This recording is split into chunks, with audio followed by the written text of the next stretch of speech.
Allo bana poto botika mboka bokende moluka 10 ans 20 ans 30 ans tala montre tala calendrier bar bière flat hotel ba voiture de luxe distraction mboka eza na posa ya ba investissement ya solo pona avenir ya bana Congo démocratique.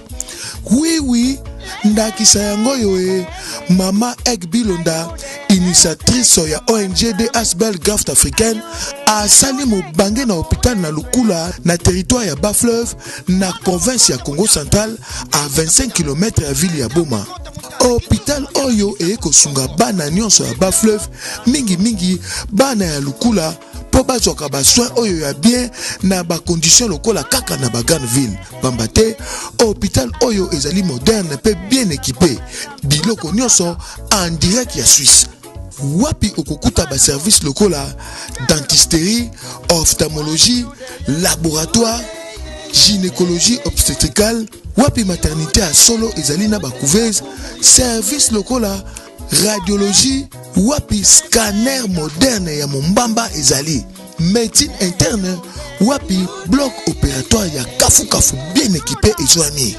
Côté corps médical kutu kolobate ba minganga qualifié ba spécialiste ezala ba permanent topé ba oyo secours nyonso oyo pona santé ya bana mboka Congo démocratique mingi ya bana Bas-Fleuve bongo pona ba malade oyo bazali mosika pe pona ba urgence mama Ek Bilonda atiela bango ambulance kaka po ekendaka kozwa bango pe lisusu asali ba centre mwa mosika totangi na Makanganzau à 45 km ya ville ya Boma pe na Segediambu à 70 km ya ville ya Boma. Nyonso oyo na talo oyo elongo bani na poche ya population. Ah bato lokola mama Ek soki bakomi ata 10 na Congo démocratique mboka il faut changer. Oui. Arrestation de nos collègues parce que nous estimons que leurs arrestations et détentions sont arbitraires et sont faites en violation de la Constitution de la République démocratique du Congo. C'est pour cette raison que nous demandons aux autorités de la République démocratique du Congo, particulièrement celles de l'ANR qui détiennent irrégulièrement nos collègues, de pouvoir les libérer. Ce qu'ils sont en train de faire, au lieu de décourager les citoyens et particulièrement les militants du mouvement citoyen Filimbi, c'est au contraire un encouragement. Non seulement pour les militants de Filimbi, mais aussi pour tous les autres jeunes qui doivent saisir cette opportunité que la Constitution nous donne de pouvoir exercer nos droits et libertés parce que nous estimons que le pouvoir, le régime du président Kabila est irrégulièrement établi et qu'en tant que citoyens, nous avons le droit de les contester et de leur demander de partir parce qu'ils ne détiennent plus le pouvoir de manière légitime. Et tous les actes qui sont en train de poser sont des actes que nous condamnons. Et je voudrais profiter aussi de l'occasion pour réaffirmer que nous-mêmes, ainsi que les autres collègues qui sont ici devant, le dimanche, nous serons encore là pour marcher, malgré que nous savons que le pouvoir prépare des coups contre les citoyens, contre les Congolais. C'est notre droit, nous serons encore. Donc je voudrais profiter de l'occasion pour encourager les militants des Filimbi qui sont ici, ainsi que des autres mouvements, que notre cause est libre et que notre cause est juste, je voulais dire, et que si nous ne faisons pas ce que nous sommes en train de faire, personne ne va le faire pour nous. Si nous ne luttons pas pour que la situation change, le président Kabila et son régime vont rester encore là. Donc, c'est un appel que nous faisons à tous les militants de mouvements citoyens, à tous les citoyens congolais de se mobiliser pour la marche de ce dimanche. Et nous pensons que c'est notre droit et notre devoir d'y être si nous les faisons de manière pacifique.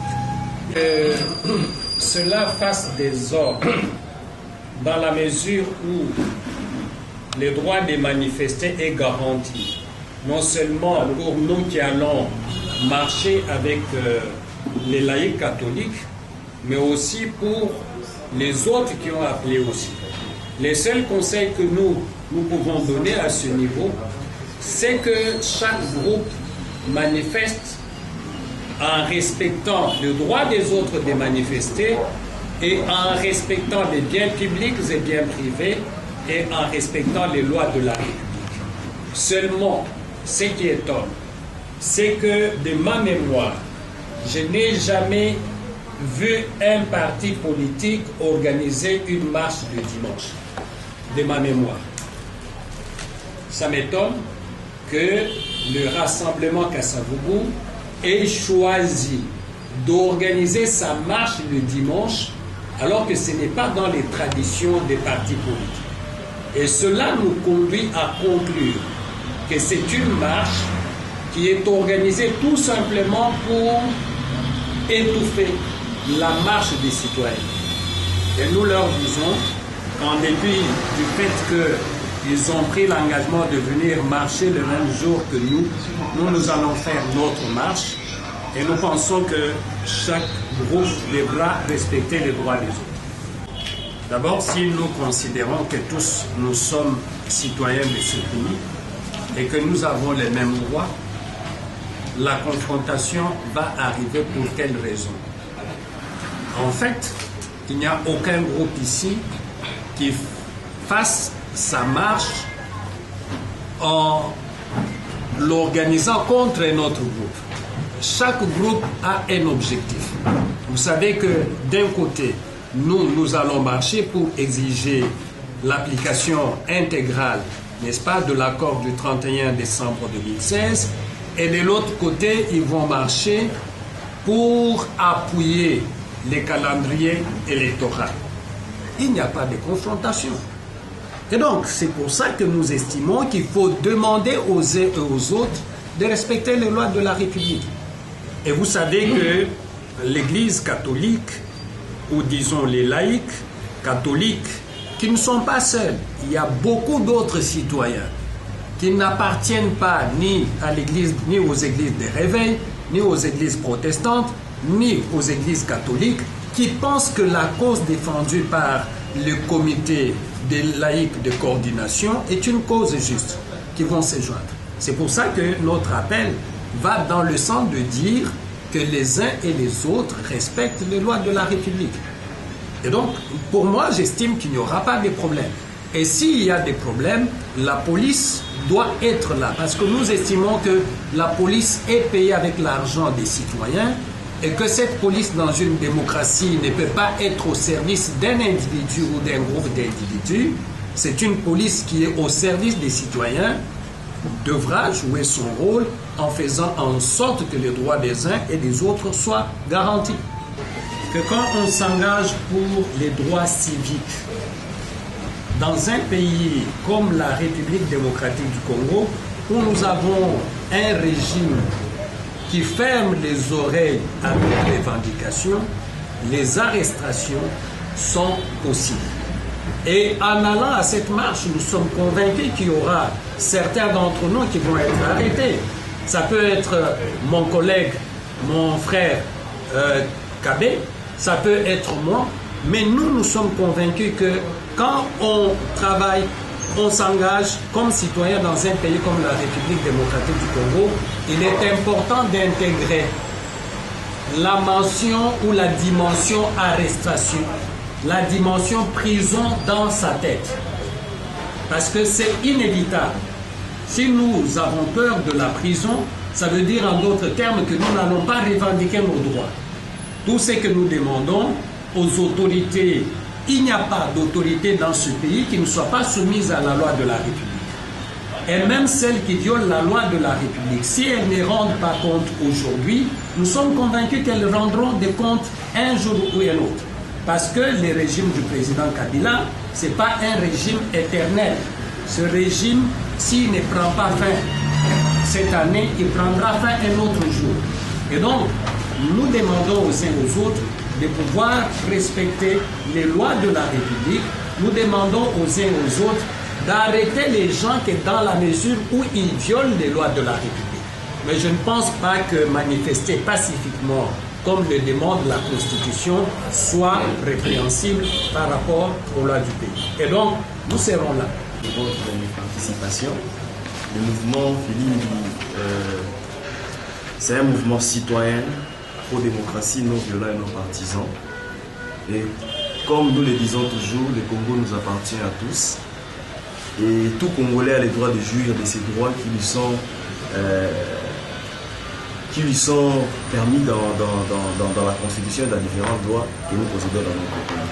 Merci et continuez à nous soutenir et à compatir avec nos amis qui sont arrêtés à Kinshasa, à Kindu. Et nous espérons que dans un moment à l'autre, ils seront libérés. Et cela n'empêchera pas que nous puissions poursuivre notre combat. Notre lutte, c'est le changement des antivaleurs en valeur dans notre pays. Nous vous remercions.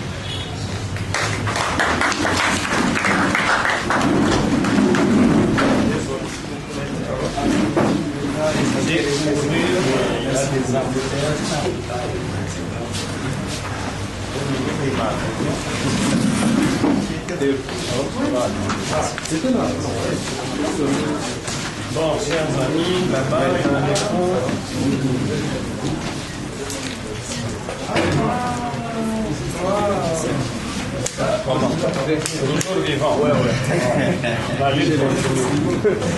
Communiqué numéro 21 du 18 janvier 2018. Enlèvement de nos militants par des mercenaires. Suivant l'accord dit de Saint-Sylvestre, signé le 31 décembre 2016, sous la modération des évêques de la Conférence épiscopale nationale du Congo, 5 ans en cycle, le 31 décembre 2017 a marqué la fin de la prolongation consensuelle du mandat de M. Kabila échu depuis le 19 décembre 2016 conformément à la Constitution. C'est dans ce contexte que les comités laïcs de la coordination LCLC, une structure laïque reconnue par l'Église catholique, a appelé à des marches pacifiques en marche desquelles 8 militants engagés du mouvement citoyen du Limbi ont été enlevés alors qu'ils sensibilisaient pacifiquement la population sur les dites marches. Tout d'abord, nous rendons hommage aux patriotes victimes de la répression barbare de la dite marche par les milices et autres mercenaires utilisés par les régimes illégaux et illégitimes afin de réprimer toute forme de la mobilisation pacifique de la population. Pour rappel, le 23 décembre 2017, M. Palmer Kabea a été enlevé à Kinshasa par des inconnus et transféré à la DENIAC où ce dernier a été torturé. Il est à ce jour accusé de l'atteinte à la sûreté de l'État et détenu en violation de la Constitution et de la loi de la République sans aucun accès à un avocat. Le 29 décembre 2017, des militants ont été enlevés à Kindu. Depuis lors, l'un a été libéré et le second, M. Roger Moulemali, a été transféré à la prison centrale de Kindu. Il est accusé d'atteinte à la sûreté de l'État. Le 30 décembre 2017, 6 militants ont été enlevés à Kinshasa et transférés à l'inspection provinciale de la police de Kinshasa, IPK, avant d'être présentés au journal télévisé de la radio-télévision nationale du Congo, un organe public au service de la propagande et de la répression du régime dictatorial, comme les instigateurs d'un mouvement subversif qui s'est préparé à passer à l'action le 31 décembre 2017. Des accusations totalement infondées. Les images et vidéos prises lors du campagne de sensibilisation confirment qu'il s'agissait bel et bien de l'action de sensibilisation totalement pacifique. Depuis lors, des militants ont été libérés, M. Arciel Béni et Dixon Poutou, et 4 autres sont détenus au secret total depuis le 1er janvier 2018. Il s'agit de M. Carbone Béni, chargé du réseau, M. Mino Bokomi, coordonnateur de la ville province Kinshasa, Grace Chunza et Cédric Kalonge. Selon les informations à notre disposition, il serait détenu à l'Agence nationale des renseignements, en Eransig, où il serait torturé et poursuivi pour outrage au chef de l'État et incitation à la révolte. À ce jour, il nous est difficile de confirmer que ces derniers sont encore en vie. Au-delà des multiples alertes que nous avons lancées, notre collectif d'avocats a saisi le procureur général de la République afin de lui demander de saisir de ces différents dossiers conformément à la Constitution et aux lois de la République. Nous condamnons avec dernière énergie tous ces actes barbares et exigeons la libération sans condition de nos militants.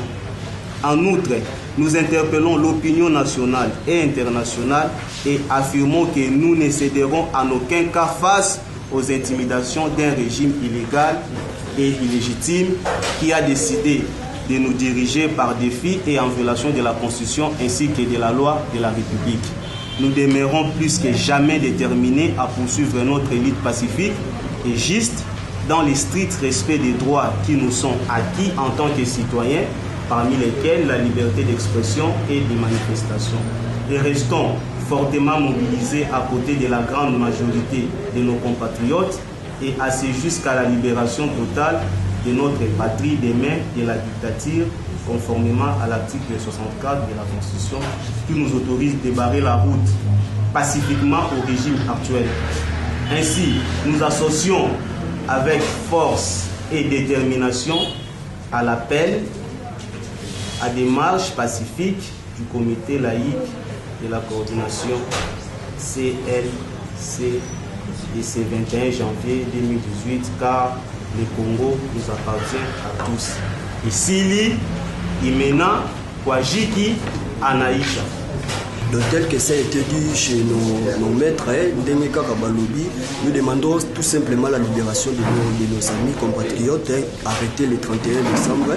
Oyo Babanda qui manifeste pour mobiliser tout paisiblement pour la marche des laïcs initiée. Aujourd'hui, on était à l'arrivée des presse pour manifester et montrer à tout le monde comment nous sommes mécontents, pour leur arrestation. Donc nous demandons tout simplement leur libération. Libérer nos amis, libérer nos amis, libérer nos amis. Ils sont des activistes pro-démocrates, ils luttent pacifiquement pour ce pays, pour le changement de notre pays. Donc oyo bokangi bango boye baki bazo militer pe pour na bino, pour na bana na bino pe pour na famille na bino. Donc à l'air arrêté ezape ko tchafi na bino pe en danger en quelque sorte. Donc ndengeka ka un révérend Ekofalobaki atabo momimbo kanabiso lelo. Nos enfants, nos petits-enfants qui viendront, ils auront toujours à l'air arraché parce que c'est notre pays. Le Congo nous appartient tous. Donc tout ce que j'avais à dire, c'est ça. Merci beaucoup. Le Congo nous appartient tous et nous sommes des Congolais, nous mourons des Congolais. Tous ceux qui ont réclamé libération sans condition, il y a des gens qui ont injustement, sans motif, le 30 décembre 2017 parce que babandaki kosa la sensibilisation juste pour la marche au balaïki basengaki biso nyonso ba peuple congolais to bima na balabala pour revendiquer likambo babengi ezalaki accord ya Saint-Sylvestre et que ezala appliqué na ba lolenge bani ndenge tosengelaki yango mais malheureusement que régime oyo ezala place et pesi biso ndingisa wana te bakangi bandeko na biso injustement tisikoyo liberté na bango nanu tuzu yango te yango tozo lancer message place union surtout congolais zami le 21 oyo lisusu tozala na balabala juste pour ko revendiquer ba droit na biso eza juste parce que mboka oyo ezali ekoki kozala jamais dirigé na dictature jeunesse oyo et ça jeunesse oyo ko sauver mboka oyo to telemi pour ko sauver mboka oyo un jour Congo oyo ezala Congo to takakala ezala Congo moko état de droit tozala na kati ya ko mobiliser sensibiliser encore une fois de plus population pour la marche le 21 alors oyo eza message ya mouvement Filimbi tozo pesa na ba peuple nyonso ba congolais nyonso ba citoyen nyonso to pesa bango ba flyer oyo tract oyo to pesi bango po to pesa bango ke le 21 biso nyonso na nzela obanga mutu te obanga ko kangama te toza awa toza mobiliser beaucoup plus pour na ko éveiller conscience à population pour na marche wana esimba bien tala le lobo moni ba militants nyonso Filimbi baza déjà prêt baza mobiliser pour la marche le 31 le 21 né nazo senga na ba peuple nyonso ke le 21 biso nyonso to bima na nzela to kende pona to tambola pona mboka na biso le Congo demeure un état de droit. Et si nous voulons réellement que le Congo soit un état de droit, nous devons commencer par respecter nos lois de la République. Il est anormal qu'on puisse détenir en toute violation des activistes pro-démocratie qui sont pacifiques et non violents pendant plus de 20 jours sans pour autant qu'on puisse les présenter devant un juge. Donc nous dénonçons cela fermement. Et la jeunesse de Matadi, en particulier la jeunesse du Congo central en général, dont nous représentons ici à Matadi, exige fermement la libération de nos 5 militants qui sont encore dans les geôles de l'ANER et de la DEMIAP. Ce n'est pas comme ça que l'on agit dans un pays de droit. Mais c'est Kabila, son mandat a déjà pris fin depuis le 31 décembre 2016. Et donc, il doit, comme l'avait dit l'évêque Ekofo, il doit passer le bâton des relais à un autre président. Et c'est comme ça que le Congo demeurera un État fort au centre de l'Afrique. Et c'est de là que sera déclenché le véritable développement de l'Afrique. Nous continuerons la lutte et nous serons ce dimanche dans le riz de Matadi pour réclamer le départ de M. Kabila. Merci. Nous sommes un étudiant congolais. Tu es ici de Kabila et ça n'a pas arrestation tendance pour affaiblir Bissou. Système à Mobutu on a déjà ton message en haut. Et l'autre malama ça na peuple congolais et ça y a ganga na TV que cardinal Mosengo n'a organisé l'élection dans les délais na la sous-présidenté. Mais pour arrêter les jeunes illégalement, ils ont solution. Le coup la même biso na régime yanko, biso pe to kozala na balabala. To bengi étudier à Inikin, ya ista le rôle nga moko, étudier à IBTP, ba frezo mata bima na balabala to arrêter hémorragie wana. Oya zobo ya kobima ko bunda pona mboka ko kufa le roi ba biso ba kufi na njili na ba inondation na ba biloko ebele. Misusu bazaki rejeté dans l'hôpital ya Kitambo pour ba médecin bazaki na grève. Alors biso toza ba environnementaliste to boyi beti to sala beti d'impact to éviter des impacts négatifs na république.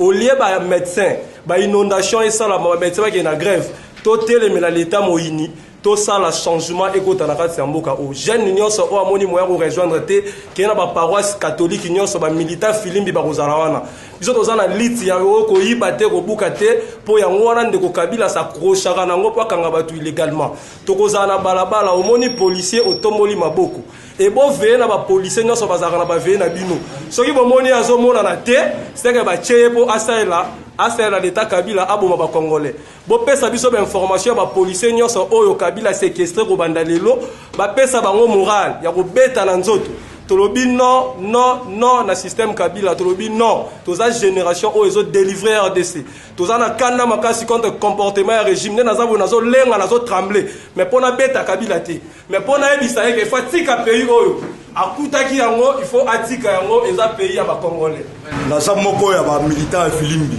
abengami na kombo ya Kabasele Ntumba Marius moko militant ya Filimbi ya série limité naza liboso ya caméra na yo pour la interpeller M. Kabila qui est maintenant nécessaire de Yakala.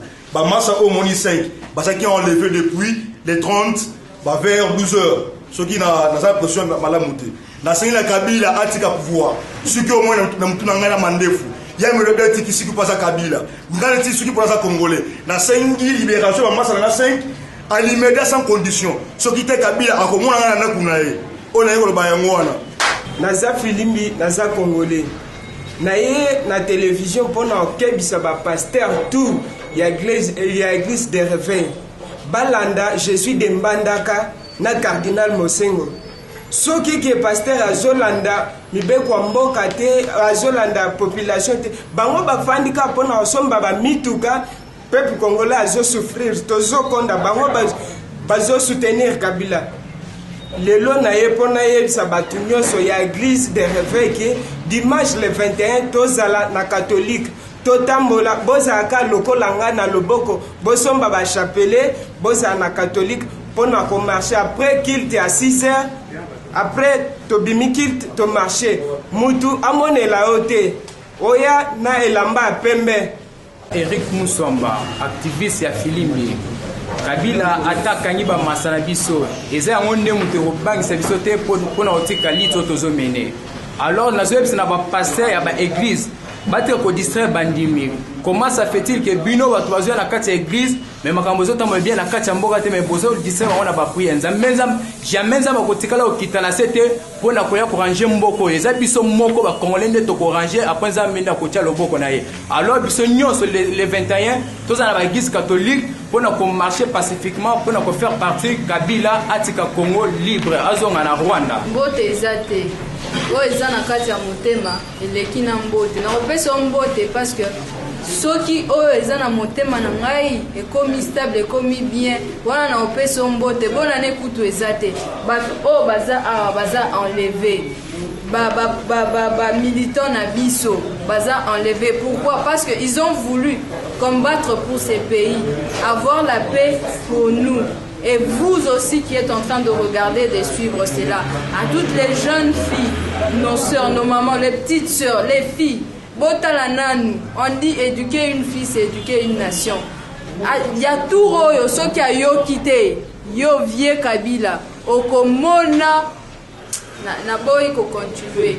Toko tambola na ndenge moko esengeli te. Donc c'est ton dernier mandat qui est déjà passé depuis 2016.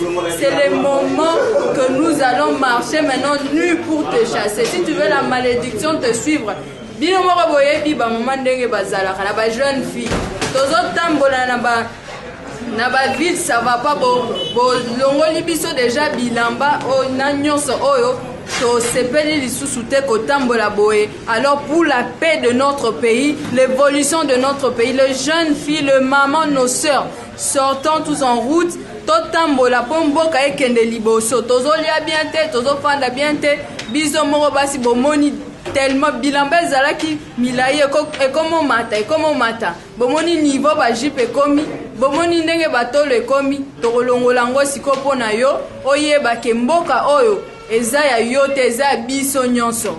Le Congo nous appartient à tous. Alors nous sommes là pour renverser la pyramide. Ba médiocre nyonso, préparation, bo kende déjà pas, bo banda déjà ko kanga ba biloko na bisnou. Sinon on va être trop méchante. Alors ba maman nyonso na sengi bino boya le 21 parce que la lutte nous concerne. Cette action Ezaya biso nyonso. C'est Joël Abida mettant Philippe tous les Congolais en particulier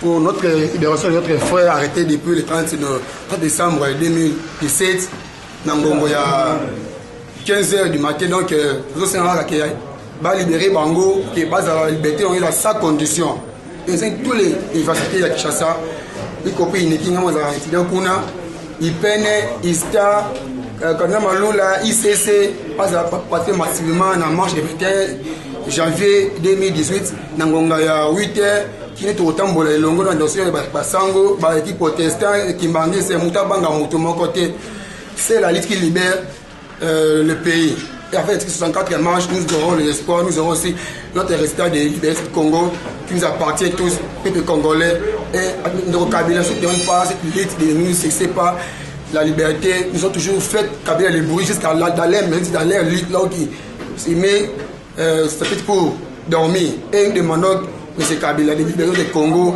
qui est notre richesse, notre patrimoine, notre état souverain, notre pays nous appartient vraiment à Kabila, c'est notre pays de s'acquitter immédiatement, laisser notre pays Congo être vraiment librement. Je vous remercie. Action. La ligne juste dans le pasteur congolais. Beauté à biso prospérité pour boyer des points faibles oyo bino bozo s'enrichir na yango.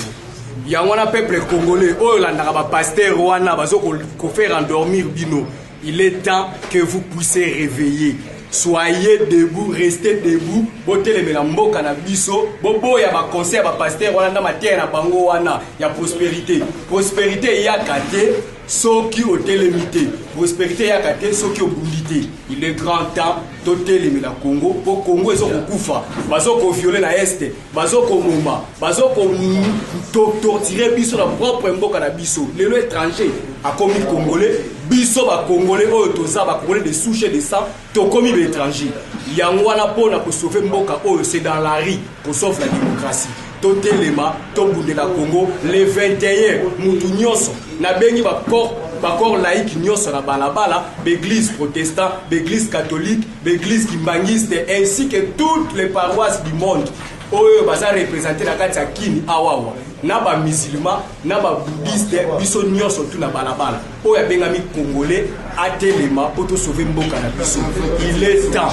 Oyo za chrétien solo pour na sauver mboka oyo, il est grand temps ya kotelemela poto mona ka na l'époque à David abundisaka ba Philistin pour que a sauver Israël. To monaka yango ba pasteur comme Martin Luther King fi révérend à telemelaka eloko yo izalaka kopesa ba noir manque à liberté na kati États-Unis ya telemelaka yango lelo na kati États-Unis américain noir américain ba koma égal. Alors il est grand temps bena biso ba peuple congolais to telemela ba pasteur na ba faux prophétie o ya lukuta wana bazo ko saka biso ke botika côté la autorité nyonso utaka na lola te. Pour celui qui a tué par les armes mourra par des armes. Mutoyo oyo nzamba bengi ayaka na nzela makila te. Alors il est grand temps oyo nyonso atelemeli filimbi akokuta biso na nzela. Quoi qu'il arrive, Filimbi et Kotikala Kokufate, car c'est un état d'esprit. La Filimbisophie et Kotabiso Namakila est transmissible. Nous appelons tous nos aïeux pour la cause juste en boka le 21 batambo na biso na ndenga spiritualité na ndenga physique biso na balabala pour lancer message à moko Kabila bye bye Kabila c'est fini mandat na yo sili yo na batu na yo botiki la biso. Nous voulons une classe politique neuve, une classe politique à sika o ezana ba intègre oyo bato baza ke no ba yebi souci à peuple congolais bato baza pona posa mboka o eke liboso parce que ce pays est zongi catégoriquement na niveau 0 sur l'échelle mondiale. Congolais comme il Sony ami benga congolais pour partout au Kendara ba comment ko dénigrer biso tout ça va peuple brébité tout ça va peuple tout ça éveillé tout télémi pour recevoir mboka na biso biso précisément dans tout le bangai je m'appelle le frère de Chinanou secrétaire permanent et mouvement citoyen Echa toye lelo pour manifester solidarité na biso dans le mouvement citoyen bandeko na biso ya Filimbi parce que de tolérer en moté attendre que le moroté que batu o bazo bunda pona ekolo bazala arrêter injustement alors que cause o biso tozo défendre la cause moko eza noble tozo bunda pona ekolo pona mboka na biso to lobaki yango ke mboka oyo komo eza ya biso nyonso. Alors tokotikela mutu moko tante po abana sikoyo komate pour abana pour mater ba congolais pour réduire bango jusqu'au point ya kokanga bango monoko parce que tokoloba kaka ba kokanga ba kolimba tosala yango ono ya mboka na biso soki bapaya baza bango nde bakokende bakotika biso biso tokoloba po eza mboka na biso. Nous sommes libres et notre constitution nous protège. Tokoloba lelo tina suka tosengi libération immédiate na bandeko na biso bakangi carbone mino bango nyonso y compris bao ya kana makuna tosengi libération immédiate basali eloko moko te bayibi te babomi te oyo bazoboma ba force commune toyebi nani akangama moko te. Mais pourquoi bato bazo défendre la cause nationale bozo luka bo inquiéter bango bato bazo yiba mbongo ya l'état bazo bongo bato na Kasai intérieur mboka na biso baza libre bazo rouler carrosse. Nous voulons voir aussi ces gens-là être arrêtés parce que ce sont eux qui puis vraiment bazo piller ba ressources na ba richesse en mboka na biso. Pourquoi bozo inquiéter bango te alors que bozo s'attaquer na bato oyo baza kutu ata na bazata coupable na lelo moko te bazo défendre mboka. Merci beaucoup. Ndeko batsani nanga muna. Oui, na nyoso ndeko uti koloba ngai kombo na ngai héritier ngashi nazali pe membre ya Echa toye ko témoigner solidarité na biso à l'endroit ya baninga na biso ya Filimbi du fait ya arrestation arbitraire acte énième acte ya barbarie orchestré de la part ya bandeko na biso bazali dirigé par Moninga Kabila Voilà comment est-ce que nous avons traité jeunesse. Jeunesse, le lot, jeunesse, nous avons revendiqué et pourquoi? Parce qu'il y a le chômage, parce qu'il y a les injustices, il y a les abus de pouvoir. Et tous ces mots-là, tout ça, on a besoin d'un soutien. Nous sommes dans un état démocratique et la Constitution nous garantit nos droits, notamment la liberté fondamentale. Sur base, il y a des éléments en un, tous allés pour revendiquer. C'est quand même absurde, en plein 21e siècle, l'état démocratique, pour revendiquer, il se retrouve dans un endroit jusqu'ici inconnu. Tous allés au Senga, libération immédiate et sans condition, sans aucune autre forme de procès. Et la mission qui a arrêté le 31. Juste le 30, tout simplement parce que vous exercer droit à l'Angoïsali démocratique. Donc, toujours s'indigner, tout ça, tout signé accord calamité, il y a une année, jour pour jour. C'était justement pour l'Ango, d'explication politique, mais tel réseau Salama. Bakangi 5, pour que vous réclamez 5, Bakangi 30. Mais finalement, c'est le régime Belingo Mbiso à Congo. Alors qu'il ne faut pas décrisper le climat politique en faisant l'arrestation, on a matis attention.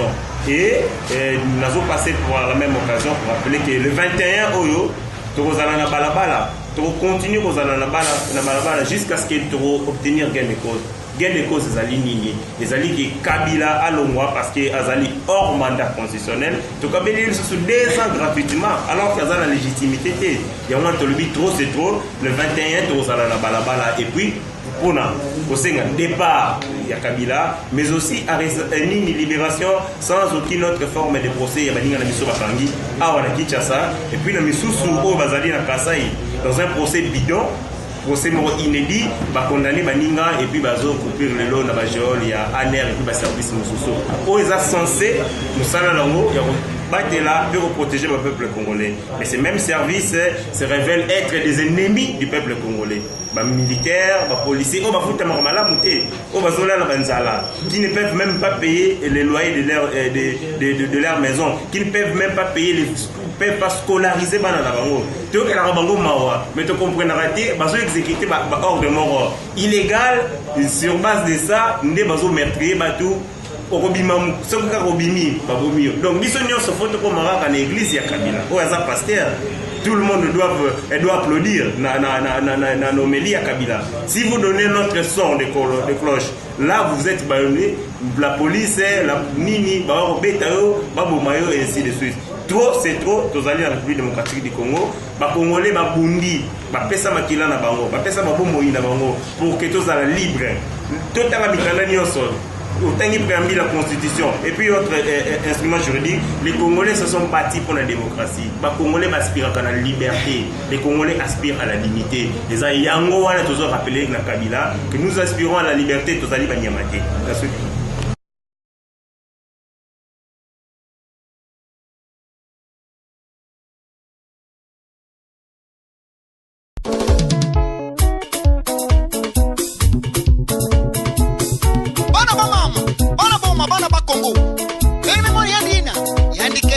Allo bana poto botika mboka bokende moluka 10 ans 20 ans 30 ans tala montre tala calendrier bar bière flat hotel ba voiture de luxe distraction mboka eza na posa ya ba investissement ya solo pona avenir ya bana Congo démocratique.